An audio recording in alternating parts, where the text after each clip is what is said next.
Now, the organisation you work for says, we know where you are. Auntie's put boxing gloves on, and I was so incensed by the idea that I'm guilty of something that I actually cancelled my TV licence fee a few months ago. Because I'm not going to have the BBC or any organisation threatening me. I've cancelled my TV licence, and they haven't found me. Nobody's come knocking on the door. And it's a serious point to make. There are too many organisations, and the BBC seem to think it's okay to badger, hector and threaten people.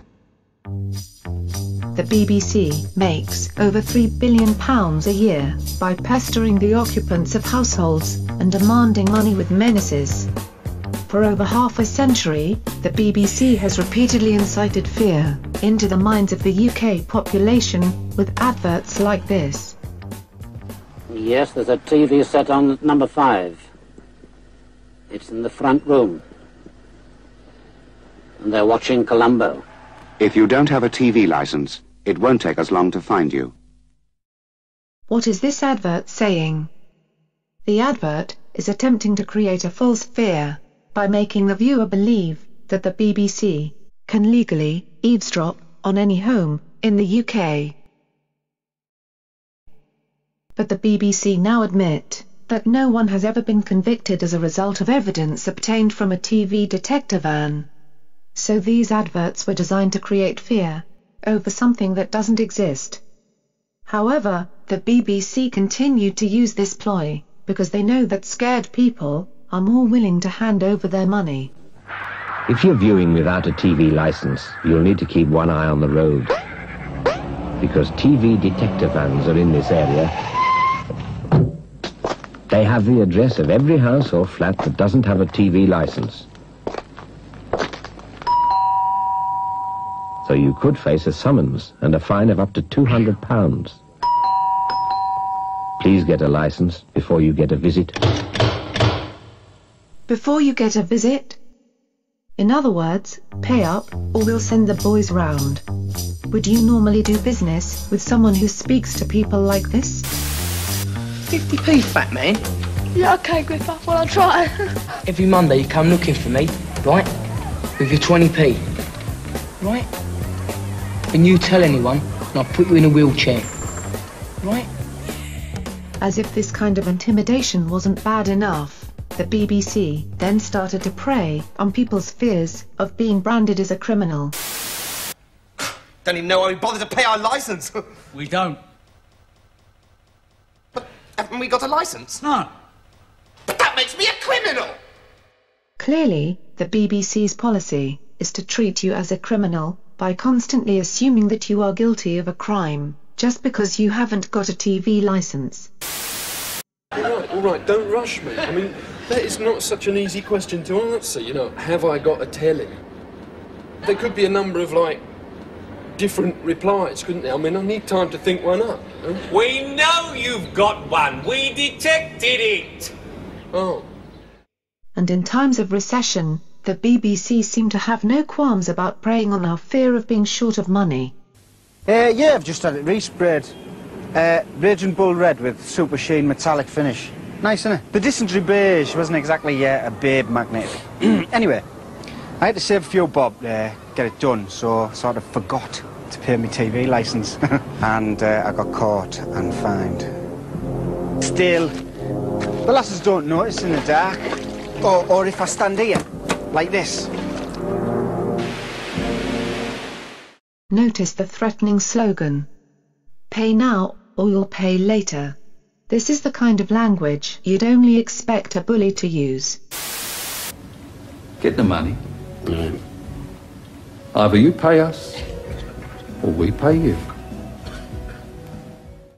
By the 1990s, the BBC were attempting to incite fear of what our neighbours may think of us, should they find out that we haven't bought a TV licence.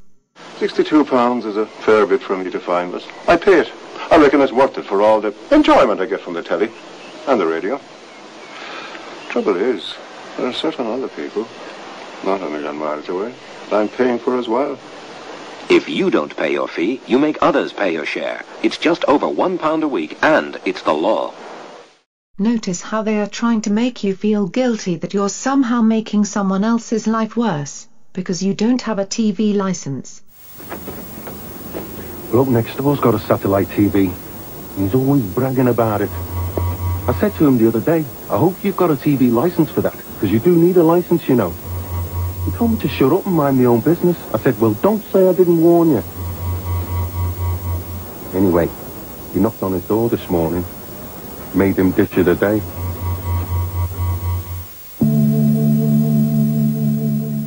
Here, they appear to be boasting that what they do is a system, and that you cannot beat it. In this next advert, the BBC has the audacity to try to make people feel guilty for buying food for their children, instead of handing it over to the BBC. Oh, Freddie, what have you done? I don't know what he feeds that baby.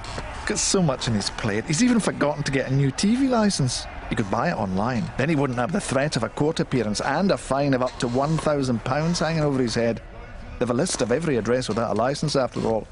Maybe then he could teach his son the difference between a potty and a sofa. Even today, the BBC continue to use the threat of menaces, using their tired mantra, "We know where you live." This is exactly the kind of language used by extortion racketeers.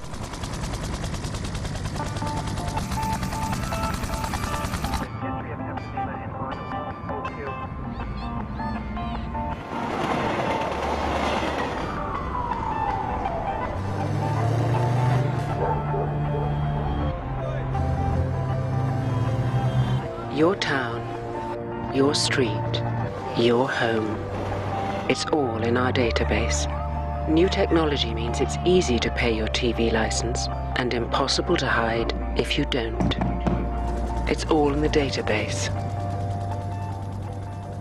Those creepy sounds and distant sirens are clearly there to make you feel nervous, and to leave you with the impression that TV license avoidance is seen to be as despicable as terrorism.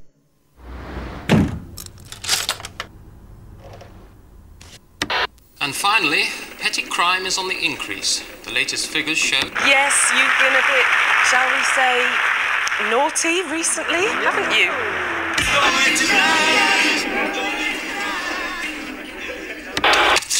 You can't get away, that gets you in the end.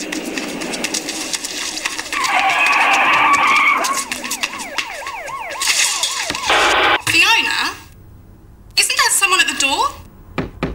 Not having a TV license is a criminal offence. Our computer has the address of everyone in the country, so it's only a matter of time before we catch up with you. Don't wait for the knock on the door.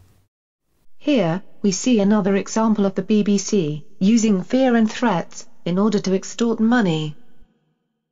Clearly, it is the BBC who are the real criminals. By giving your money to the BBC, you are directly funding organised criminals and a powerful paedophile network. The more money we give them, the more difficult they will be to stop. So, take back your power. Show the BBC that you will not be bullied into handing over your hard-earned money.